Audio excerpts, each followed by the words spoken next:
Madam మీరు చెప్పండి, అంటే ఒక మహిళలందరికీ కూడా ఈ బస్సు ఉచిత బస్సు ప్రయాణం కల్పించడం అంటే అనుకున్నారా మేడం? అంటే ఇంత లోటు బడ్జెట్లో ఇంత కష్టాల్లో కూడా ఈయన చేస్తాడా చేయడా?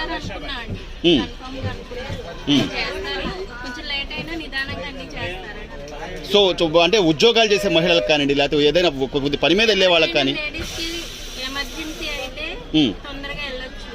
చేతిలో డబ్బులు లేవు, టెన్షన్ ఉండదు. అవును, ఆధార్ కార్డు తీసుకొని ఫ్రీగా వెళ్ళొచ్చు అని కొంచెం హ్యాపీ ఉంటుంది.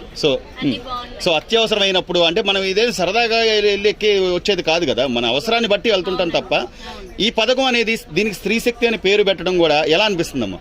బాగుందండి, చాలా బాగుంది. సీఎం గారికి ఏం చెప్తారు మీరు? థ్యాంక్స్ చెప్తామండి. రైట్, అన్ని పథకాలన్నీ వస్తున్నాయా?